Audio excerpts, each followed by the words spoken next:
Sigmund Freud, the man who changed the way we think. Imagine waking up tomorrow morning and discovering that you can no longer walk. You try to stand, but your legs refuse to move. Your family rushes you to the hospital. The doctors examine you and find that you are perfectly normal. Everything appears completely healthy, and yet you remain paralyzed. Now imagine another patient. She suddenly loses her voice. Not because of an infection, not because her vocal cords are damaged. She simply cannot speak. Another person develops violent tremors. Another faints repeatedly. Another person is terrified to leave the house for reasons they cannot even explain.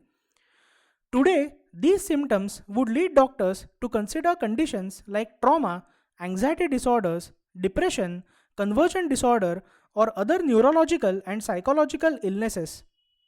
But travel back to Europe in the 19th century and nobody really knew what to do. Medicine had made extraordinary progress. Doctors could perform surgery. But when it came to the human mind, medicine stood in complete darkness. Many physicians believed that these patients were pretending. Other people thought that they simply lacked willpower. Some families believed that evil spirits had taken control. Mental illness wasn't merely misunderstood, it was feared and ignored and often ridiculed. Yet, hidden beneath this confusion lay one simple question: why do human beings behave the way they do? And no one had a convincing answer until one young doctor decided to spend his entire life searching for it. And his name was Sigmund Freud. He was a doctor who chose to listen. Sigmund Freud was born on the 6th of May 1856 in the small town of Freiburg, then part of the Austrian Empire. His father Jacob Freud was a wool merchant. His mother Amelia was only 20 years old when he was born. Freud grew up in Vienna, one of Europe's greatest intellectual capitals. Imagine the city: grand libraries, opera houses, universities filled with scientists, philosophers, and artists, coffee houses where new ideas were debated late into the night. If London was the political heart of Europe, Vienna was becoming one of its intellectual hearts. Freud absorbed everything around him. He loved history, literature, languages, and science. By adulthood, he could read several languages, including Latin, Greek, French, and English. Interestingly, Freud never intended to become a psychologist. He worked as a neurologist for many years. He studied nerve cells, brain anatomy, and animal biology. He even spent weeks studying eels in an attempt to solve one of zoology's unanswered questions. It's almost ironic. The man who would later analyze dreams began his career dissecting fish. But beneath all this scientific work, one question refused to leave him. How could the brain create something as mysterious as love, or fear, or jealousy? Why did grief affect one person differently from another? Why could emotional suffering destroy someone's life even when their body appeared perfectly healthy? These questions slowly pulled him away from pure biology towards something far more mysterious: the human mind. In 1885, Freud traveled to Paris to study under one of Europe's greatest neurologists, John Martin Charcot. Charcot treated patients diagnosed with what doctors then called hysteria. Some suddenly became blind, others lost the ability to walk, some developed seizures. The strange thing was, their bodies appeared healthy. Most doctors concluded that they were acting, but Charcot disagreed. He hypnotized his patients, and sometimes their symptoms disappeared, and then, under hypnosis, they returned. Freud watched with fascination.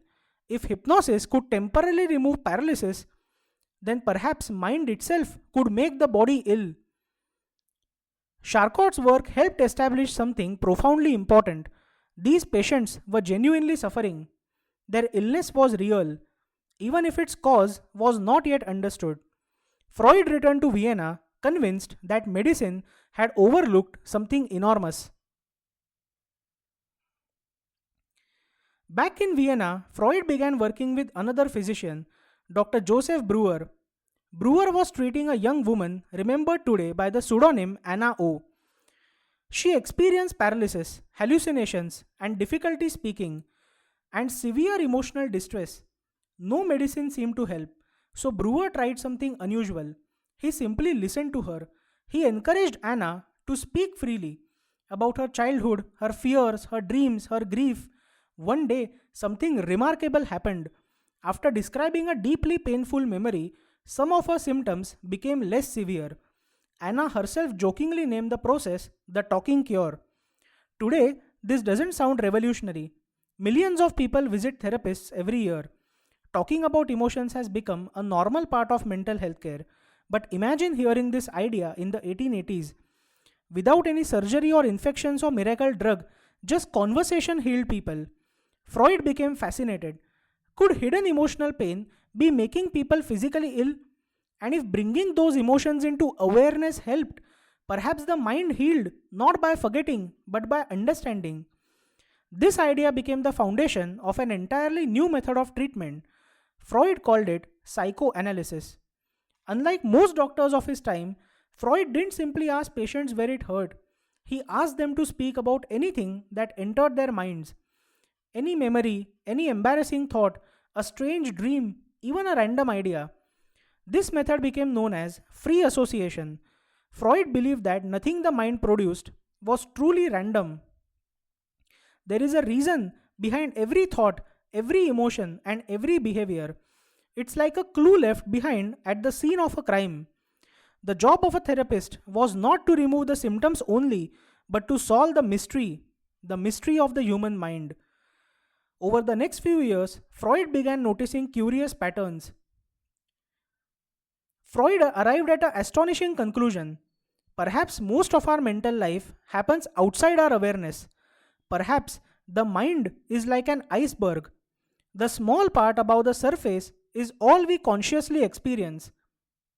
The far larger part remains hidden beneath the water, silently shaping our thoughts, our emotions, our relationships, and even our mistakes. It was one of the boldest ideas ever proposed about the human mind. It would make Freud famous, it would make him controversial, and it would change psychology forever. Imagine standing on the deck of a ship. Far away, you notice an iceberg floating peacefully in the sea. It doesn't look particularly large, just a block of ice drifting across the ocean. But what you cannot see is the enormous mountain of ice hidden beneath the surface. In fact, nearly 90% of an iceberg lies underwater, invisible and silent. Yet, it is the hidden part that gives the iceberg its true size. Freud believed the human mind works in exactly the same way. Every day, you are aware of your thoughts. You know your name. You know where you live. You know what you ate for breakfast. You know that you are watching this documentary or video. This is your conscious mind. It contains everything you are thinking about at this very moment. But according to Freud, this conscious mind is only the tip of the iceberg. Beneath it lies something much larger, a hidden mental world that silently influences almost everything we do. He called it the unconscious mind. It was one of the boldest ideas ever proposed in psychology. Freud argued that we are not completely in control of our own thoughts. Instead, hidden memories, forgotten experiences, unfulfilled wishes, and childhood fears and emotional conflicts continue working behind the scenes, often without us even realizing it. Imagine a person who becomes extremely nervous every time they speak in public. They know they are safe, they know that no one is threatening them, yet their heart races, their palms sweat, their voice trembles. Freud might ask, could something from the past be influencing this reaction? Perhaps a humiliating classroom experience or years of criticism. Perhaps something the person no longer consciously remembers. Whether Freud's explanation is correct in every case is debated today, but his larger question remains powerful. How much of our behavior is driven by processes we don't consciously notice? Modern psychology answers quite a lot. Today's researchers don't define the unconscious exactly as Freud did, but they agree that much of our thinking happens automatically. If the unconscious mind exists, how does information enter it? Freud believed one important process was something he called as repression. Imagine a child witnessing an extremely frightening event.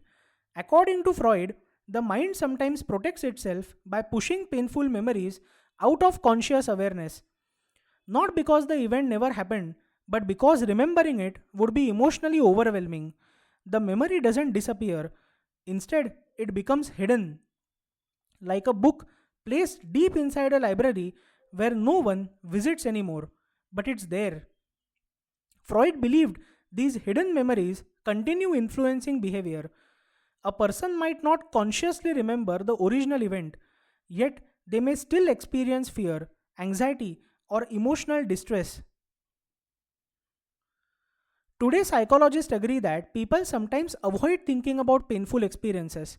However, modern research is much more cautious about Freud's stronger claims that memories are routinely buried and later recovered exactly as they occurred. Human memory is complex and reconstructive, and recovered memories require careful evaluation. Imagine you are a detective investigating a mysterious crime. The criminal has disappeared, but clues remain: a footprint, a fingerprint, a broken window, or a forgotten note. Piece by piece, you reconstruct what happened. Freud believed that psychologists should work in much the same way. The unconscious mind could not be seen directly, but it left clues, it left dreams, it left slips of tongue and recurring fears and habits. It left unexpected emotional reactions. To uncover these clues, Freud developed a technique of free association. His instruction to patients was surprisingly simple: just say whatever comes to your mind. Don't organize your thoughts. Don't worry if they sound foolish or embarrassing. Just speak. Freud believed that when people allowed their thoughts to flow freely, hidden emotional conflicts would gradually emerge. Today, psychotherapy has evolved enormously. Modern therapists use approach like REBT and CBT and differ from Freud's original methods and are supported by varying levels of scientific evidence. Yet, one part of Freud's legacy remains unmistakable: the simple idea that listening carefully to another human being matters, that our thoughts, our emotions, our childhood, our relationships, and our personal stories deserve careful attention. Before Freud, many doctors focused almost entirely on the body. After Freud, the mind itself became a legitimate subject of scientific investigation.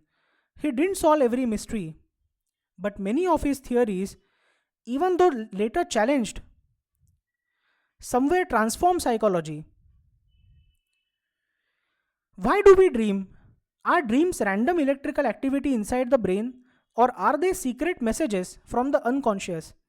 Freud had a very bold answer, and it would become one of his most famous and most controversial ideas. By the early 20th century, Sigmund Freud had become one of the most famous intellectuals in the world. Students traveled across Europe simply to hear him speak. His books were translated into dozens of languages. His ideas sparked admiration, ridicule, and fierce debate. But while his reputation continued to grow, his own body was beginning to fail. Yet he continued his work. He said that dreams are a window into our unconscious mind. Whatever we dream, it is something which is deep down hidden within us. Our fears, our insecurities are shown to us in our dreams. He also gave the model of the id, ego, and superego of the mind. Id is the impulsive mind which works on the pleasure principle and wants immediate gratification. The superego is something which tries to control the id with the moral persuasions of society, and the ego tries to balance the two. Freud's theories transformed psychology and earned him global recognition and fame, but his body was beginning to fail. He was rarely seen without a cigar. He loved smoking. Over the course of his life, he is believed to have smoked thousands of cigars. His friends wanted him to stop. His doctors wanted him to stop, but he refused. In 1923, those warnings became reality. He was diagnosed with cancer of the jaw. The diagnosis was devastating. Over the next 16 years, he underwent more than 30 surgeries. Imagine trying to eat or speak or even to smile after repeated surgeries on your mouth. Doctors fitted him with an artificial prosthesis to replace part of his jaw. It was painful and uncomfortable, sometimes unbearable. Yet Freud continued writing, continued treating patients, and defending his ideas. Pain had become part of his everyday life. But an even greater tragedy was approaching. In 1938, Nazi Germany annexed Austria. Freud was Jewish. His books had already been burned in public by the Nazis. Now his own freedom was in danger. Friends across Europe worked desperately to secure his escape. After months of uncertainty, Freud, his wife, and some of his family managed to leave Vienna for London. Not everyone was so fortunate. Four of Freud's sisters remained behind. They would later die in Nazi concentration camps. Freud never saw them again. Only a year after arriving in England, his cancer had reached its final stage. The pain became almost impossible to endure. Freud had once made a request to his physician and close friend, Dr. Max Schuer. When the time comes, he reportedly said, "Don't let me suffer unnecessarily." In September 1939, with Freud's consent, Schuer administered increasing doses of morphine to ease his pain. Freud slipped peacefully into unconsciousness and died at the age of 83. His body was cremated, but his ideas were only beginning their journey. So, was Freud right? Very few scientists have experienced what Freud did. During his lifetime, he was celebrated as a genius. After his death, many of his theories came under intense criticism. Today, if you open a modern psychology textbook, you'll find something surprising. Freud is everywhere and nowhere. His influence is impossible to ignore. Yet, many of his specific ideas are no longer accepted. So, what survived and what didn't? Let's begin with what modern psychology still values. Freud insisted that much of mental life occurs outside our immediate awareness. Although modern psychologists define the unconscious differently, research has shown that many mental processes like habits, automatic judgments, emotional responses, and pattern recognition operate without conscious awareness. And then there is psychotherapy itself. Freud did not invent conversation, but he transformed it into a method of treatment. The simple act of listening carefully to another person's thoughts and emotions became the foundation for many forms of modern therapy. His daughter Anna Freud expanded the study of defense mechanisms. However, many of Freud's other ideas have not survived scientific testing. His Oedipus complex, his claim that young boys unconsciously desire their mothers and see their fathers as rivals, has found little empirical support. His theory of psychosexual stages, oral, anal, phallic, latency, and genital, is no longer considered an accurate account of personality development. His belief that dreams are disguised wish fulfillments has also been challenged. Most psychologists today consider human motivation and psychology to be far more diverse, involving attachment, learning, social relationships, achievement, culture, biology, and many other influences. In other words, Freud asked many brilliant questions, but he did not always arrive at the correct answers, which is perfectly normal. Science is not a collection of perfect ideas, it is a conversation. Every generation proposes explanations. The next generation tests them. Some survive and others are replaced. That is how knowledge grows. Freud's greatest achievement may not have been a single theory, it may have been something much simpler. Before Freud, many people believed that emotional suffering was a sign of weakness or moral failure. Freud argued that our inner lives deserved careful attention, that our fears, memories, childhood, relationships, and even our dreams are worthy of serious study. He encouraged people to look inwards. Sometimes he was right and sometimes he was wrong, but he persuaded the world that the human mind itself was one of science's greatest frontiers. More than a century later, psychologists debate him, students still study him, critics still challenge him. Very few thinkers remain so influential long after so many of their ideas have been questioned, and that is the mark of a revolutionary. If you like this video, please share it as much as possible and subscribe to Nerdvana. Thank you so much for listening.